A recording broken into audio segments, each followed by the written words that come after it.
Assalamualaikum warahmatullahi wabarakatuh. Alhamdulillah, bertemu lagi dengan Ibu di mata kuliah Biomedik 1. Selamat datang para mahasiswa baru di Fakultas Kesehatan Masyarakat Universitas Muhammadiyah Aceh. Nah, adapun pada perkuliahan Biomedik 1, penilaian sangat ditentukan oleh yang pertama kehadiran, yaitu pada saat perkuliahan secara daring.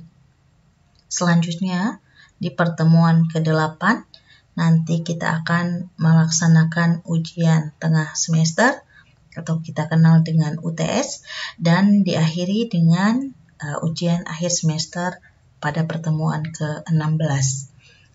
Nah, selain itu, untuk mendapatkan nilai sempurna, maka di perkuliahan ini kita akan membentuk kelompok presentasi.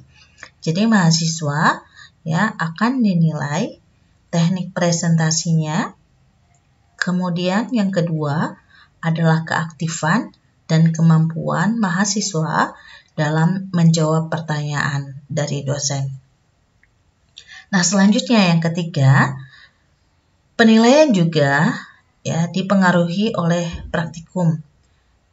Di Biomedik 1 ini kita nanti akan ada praktikum. Nah, apa saja penilaian untuk praktikum? Yang pertama, hadir via Zoom dan konsentrasi atau fokus melihat dosen mendemokan praktikum. Nah, yang kedua adalah mengumpulkan laporan praktikum yang nanti akan ada jadwal untuk pelaksanaannya. Nah, untuk kelompok sendiri, Ibu sudah membagi menjadi 3 kelompok, di mana kelompok 1 yang terdiri dari 17 orang mahasiswa. Yang pertama adalah Nur Hazizah, kedua Fikri Taufikur Rahman, yang ketiga Nira Una, 4 Emma Fadila Liusanda, yang kelima Adinda Febi Zahra, 6 Yuniara, 7 Hia Miratun Solihah, 8 Viola Rahma, 9 Fatih Ashtika, 10 Raihan Shumira, 11 Rizka Maulidia, 12 Ayu Venezia Simtumea, 13 Wilda Zahara, 14 Sahayati Indi Afreli, 15 Irji Sifa Multazam, 16 Nur Malisa Ananda, 17 Ainul Fadla. Nah, ini adalah anggota dari kelompok 1. Nah, selanjutnya untuk kelompok 2 beranggotakan 17 orang juga, yaitu Yanda Amelia Putri, Farah Nabila, Munawarah, Syafratul Muna, Desi Arianti, Yuda Afrianda, Dina Khairunisa, Sahla Nabila, Erlian Damayani, kemudian Siti Aminah, Namira Simah Bengi, Zifa Husnatul, Asasun Naja, kemudian Cut Mutia Febrina, selanjutnya Devi Satul Hajar, Elisia Katri, dan diakhiri dengan Shirley Mutia. Nah, ini adalah personil dari kelompok 2. Selanjutnya kita beralih ke kelompok 3. Di kelompok 3 ada 17 mahasiswa juga yang berada di kelompok ini. Yang pertama Dia Atira, Diki Farenza, Yeni Astrita, M. Farel, Faiza Masyita, Haura Fatia Mahsa, kemudian Siti Rahmah, Cut Rahmayani, Said Muhammad Naufal, Taisarul Zizki, Aisyah Humaira Ibrahim, Ishika Syalabila, Adimatul Tahira, kemudian M. Hijrah, selanjutnya M. Dimas, kemudian Maisarah dan terakhir adalah Hambali Manik. Dan ini adalah anggota dari kelompok 3.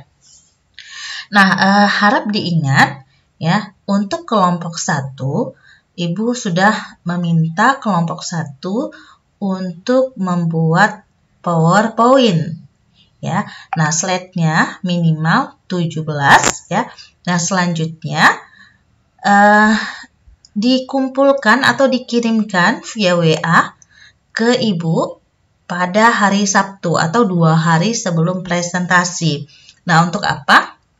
Ibu akan cek kembali ya hasil dari kerja kelompok 1, dan ketika masih ada kekeliruan atau perlu direvisi, maka Ibu akan mengirimkan kembali, dan hari Minggu ya, ketika memang PowerPoint ini harus ada revisi, hari Minggu sudah terkirim ulang ya. Artinya Senin sudah tidak ada lagi permasalahan dengan slide yang akan ditampilkan. Nah, untuk kelompok 2 nanti tugasnya akan diberikan di minggu kedua ya, hari Senin depan. Nah, begitu juga dengan kelompok ketiga di minggu selanjutnya. Nah, adapun teknik penyusunan PowerPoint, yang pertama ya, diharapkan tidak mengopas atau tidak copy paste ya dari Word. Jadi slide tidak penuh dengan kata. Artinya poin-poin penting saja yang ditampilkan pada slide. Nah, selain itu ya, kalian harus menjelaskan dengan gamblang ya, secara lisan apa yang dimaksud dengan poin-poin yang telah tertuang dalam slide tersebut. Nah, selanjutnya untuk font kita gunakan adalah Arial. Nah, minimal size-nya itu adalah 24. Nah, jadi ketika mau menggunakan ukuran hurufnya itu minimal paling kecil adalah 24. Nah, selanjutnya adalah isi atau slide-nya itu minimal 18 slide. Nah, itu isi semua ya. Nah, kalau misalnya anggotanya 17 slide, dan itu kesemuanya tidak termasuk pembukaan dan penutup. Oke, nah, Ibu akan sedikit membahas tentang sejarah sel. Nah, ruang lingkup daripada sejarah sel itu sendiri ya. Yang pertama, kita akan membahas tentang sejarah sel. Ya, ini adalah tugas nantinya untuk kelompok 1. Nah, kemudian tokoh penemu sel, dan selanjutnya adalah definisi sel. Nah, sejarah sel, kelompok 1 akan menuliskan atau menceritakan bagaimana penemuan awal sel itu diketahui, ya, sampai dengan adanya ditemukan mikroskop dan sebagainya. Nah, ini harus dijelaskan oleh kelompok 1. Nah, kemudian definisi sel. Nah, misalnya kita lihat ini ya.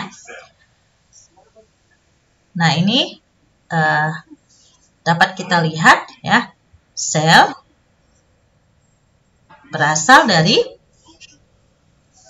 ya organisme ini ya. Kalau misalnya kita lihat tadi, ini misalnya satu buah kehidupan ya, diawali dengan adanya pertemuan antara sperma dan ovum. Jadi kita tahu bahwa kehidupan itu ya terdiri dari satu atau lebih sel. Nah, itu namanya hidup. Ya, bahkan virus sendiri ya yang terdiri dari satu sel ya.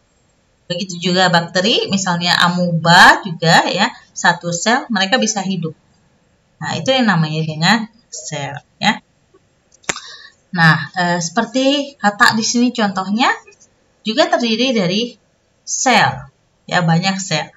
Begitu juga dengan belalang, tumbuhan, ya, bahkan manusia multiseluler. Artinya manusia tersusun dari banyak sekali sel. Oke, nah, ini ya contohnya.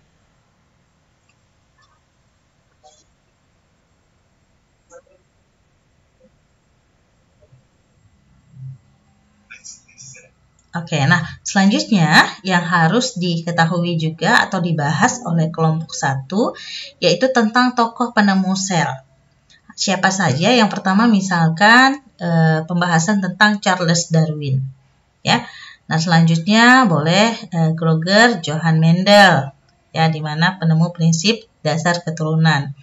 Nah yang selanjutnya ini ada banyak contoh, misalnya Robert Hooke, ya. Max Schools, kemudian Rudolf Virchow, kemudian Theodor Schwann, ya. Kemudian ada Anthony van Leeuwenhoek. Nah, itu boleh dijelaskan, ya. Selanjutnya ada Aristoteles, Needham, kemudian Van Helmont. Selanjutnya ada Francisco Redi, Lazarus Spallanzani, kemudian ada Louis Pasteur. Nah, itu saja yang disampaikan nanti oleh kelompok 1, dijelaskan. Baik, terima kasih. Sebagai penutup, dari surat Al-Mu'min ayat 12-13 disampaikan bahwa dan sungguh kami telah menciptakan manusia dari saripati yang berasal dari tanah. Nah, kemudian kami menjadikan air mani yang disimpan di dalam tempat yang kokoh, yaitu rahim. Nah, ini di dalam Al-Quran sudah juga menunjukkan bahwa adanya penciptaan manusia, ya, yang telah dijelaskan dengan sangat-sangat jelas, ya.